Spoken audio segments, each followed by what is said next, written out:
sa kaguluhan ay nakabilanggo pa rin? Pilipinas, ito ang bansang aking pinagmulan. Isang bansang mayaman noon, ngunit ngayon ay nasaan? Pinamumugaran ng mga sakim, kaya wag mo nang takain. Kalabanin ng mga namumuno, di mapagsabihin ang daing. Halos bulag, pipit, bingi ang mga hindot na namumuno. Wala silang pakialam, basta lumago ang kanilang puno. Hindi literal kundi ang yamang tinanim ay aanihin. Triple sa inaasang karangyaan na paaamuhin. Paano na ang mga taong nakasadlak sa kahirapan? Kung ang mayaman ay mas lalo pa silang nagpapayaman. Kabataan daw ang pag-asa, sus hindi na ako aasa. Edukasyon daw ang kayamanan, bakit di namin matamasa? Kasi ang aming hinahangad sa bulsa nyo, hindi na magkasya. Sana bukas ang iyong mata upang kami ay mapuna. Na ang hangarin ng bawat isa ay matupad nawa. Nang makitaan ng ngiti, maging ako higit sila o kahit siya. Ano ba ang dapat na gawin? Sino ba ang dapat tanungin? Kung bakit ang Pilipinas, kung bakit sa kahirapan, kung bakit sa kaguluhan ay nakabilanggo pa rin? Ilang taon na ba ang lumipas ng upuan ng nabutas? Ang damo wala nung kulang, sinagdala ng dayuhan. Bakit para kailangan kabataan sa pilitang magbanat ng buto? Sa kikitaing sentimo, nasunog na balat sa araw ng ama. Sa kakasaka, sa lupain na minanapana, ipin naglalaban niya. Bakit kailangan palakang kami ng kanyang lupa? Nasaan na ang mga pondo, ang reforma, ang pagbabago? Nakaako lang sa mayaman, ating yaman-yaman. Di lamang mga pangyarihang balot ng kasuotan, uniforme, mga barong di makita sa panlabas. Nilang anyo na pipiringan na batas, timbangan na bagamat pantay pag may lagay may tagas. At nakakiling sa mayaman na hinagi sa kasaysayan. Di nagbago sa perlas na silanganan, nangigin ako si Big lumaban. Hinahamok na kapiit, hinahamong nasa bingit ng Ano pangit. ba ang dapat na gawin? Sino ba ang dapat tanungin?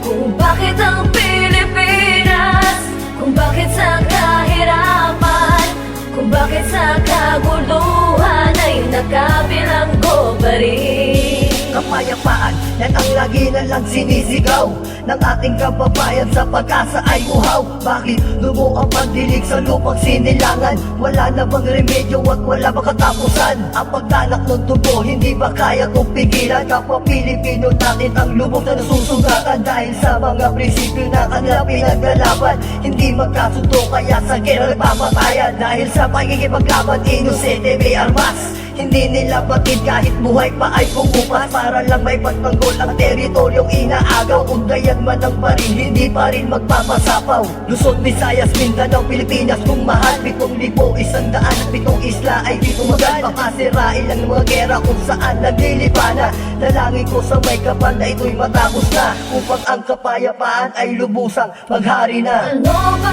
ang dapat na gawin? Sino ba ang dapat tanungin? Kung bakit ang Pilipinas, kung bakit sa kahirapan, kung bakit sa kaguluhan ay nakabilanggo pa rin?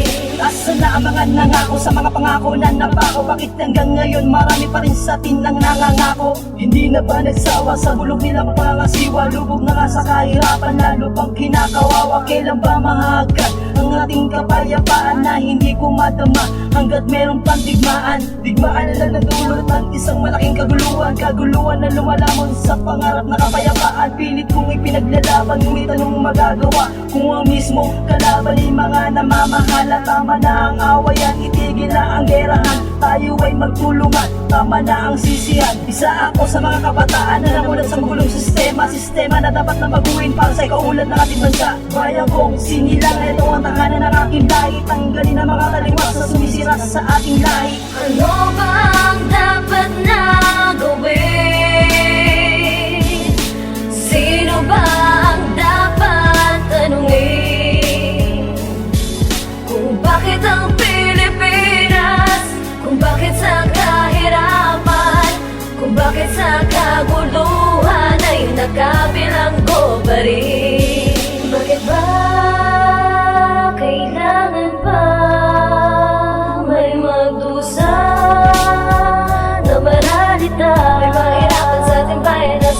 to sa yaman. Anong pinaglalaban sa lipunan na nilamon ng bukod? Kasakiman bumalot, binahayan na ng mga takot. Ang Pilipinas, ang Pilipinas, ang Pilipinas.